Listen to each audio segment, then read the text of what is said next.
Quand j'étais petite, j'avais peur des araignées.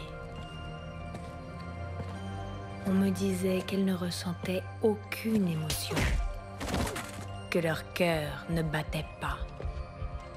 Maintenant, je sais ce qu'il en est. Fatal, Arachné, Widowmaker. Sous ces nombreux pseudonymes se cache une seule et même personne. Amélie Lacroix, 33 ans. Comme vous avez pu le remarquer à son nom de famille, Amélie, assassin au service de la Griffe, n'est autre qu'une Française. Elle est en effet le seul héros d'Overwatch originaire d'Annecy en France. Il semblerait que, tout comme dans Team Fortress 2 avec le Spy, aux origines baguettesques, la France donne naissance à de classieux assassins furtifs et mortels. Il y eut un temps où Amélie vivait heureuse avec Gérard Lacroix, mari et grand agent d'Overwatch. L'homme avait alors pour mission de se battre contre une redoutable organisation terroriste du nom de la Griffe, ayant pour but de tuer les agents d'Overwatch.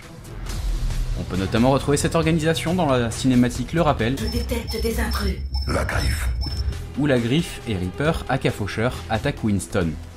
Ou encore dans le comics, l'hypertrain sifflera 3 fois alors que les criminels s'infiltrent dans un train atteignant la moitié de la vitesse du son, prouvant que l'organisation est très expérimentée. De nombreux agents se battirent avec la Griffe sans qu'aucun des deux camps ne l'emporte. Le groupe de malfaiteurs avait alors organisé de nombreuses tentatives d'assassinat contre Gérard, toutes vaines. C'est alors que la Griffe kidnappa Amélie. Ils reformatèrent son cerveau grâce à un intense programme de reconditionnement neuronal, la privant de ses souvenirs, de sa volonté et de sa personnalité. Amélie était devenue en quelque sorte un pantin. Elle n'était qu'un corps sans vie, sans âme, tandis que la Griffe reprogrammait le cerveau de notre Française pour la transformer en agent dormant. Si de l'extérieur Gérard était intouchable, son point faible provenait de l'intérieur, de sa vie privée. Il leur fallait un infiltré. Le temps passant et sa femme demeurant introuvable, Gérard la pensait morte. Mais un jour, des agents d'Overwatch trouvèrent Amélie saine et sauve, intacte, comme si rien ne s'était passé.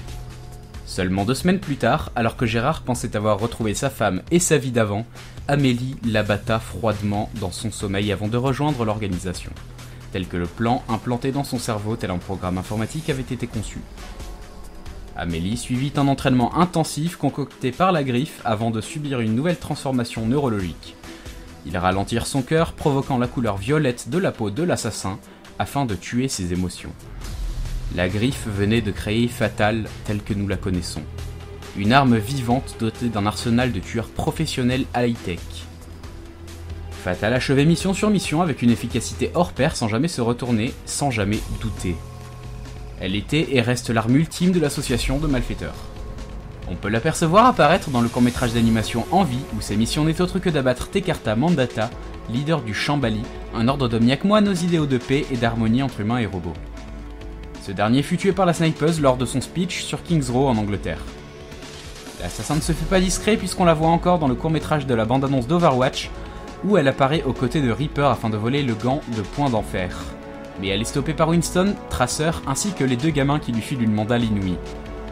Si Tracer est l'égérie d'Overwatch, Fatal n'en est que son ennemi juré.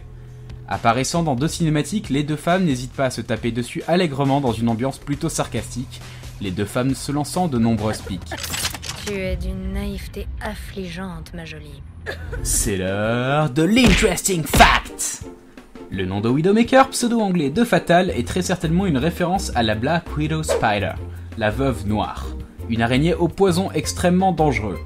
Cela fait non seulement référence à sa condition amoureuse, mais aussi au fait qu'elle fabrique des veuves, Widowmaker en anglais, en tuant leur mari. En anglais, la réplique La vengeance est un plat qui se mange maintenant. se prononce Let them eat cake. soit qu'il mange de la brioche, une réplique célèbre en France après avoir été prononcée par Marie-Antoinette en réponse aux paysans se plaignant de ne pas pouvoir s'acheter de pain. Troisième et dernière fact, sur le jeu Heroes of the Storm de Blizzard, si l'on fait bien attention, sur un skin du héros Ticus, ou Tichus, on peut retrouver la tête de notre snipeuse sur son épaule avec un cœur. Ah, je viens de penser à une erreur que j'ai faite juste avant, j'ai dit auparavant que la Griffe avait supprimé toutes ses émotions. C'est faux. Si Fatal ressent bien une émotion, c'est la même que celle que ressent une araignée sur le point de tuer. Car pour toutes les deux, c'est au moment de tuer qu'elles se sentent le plus en vie.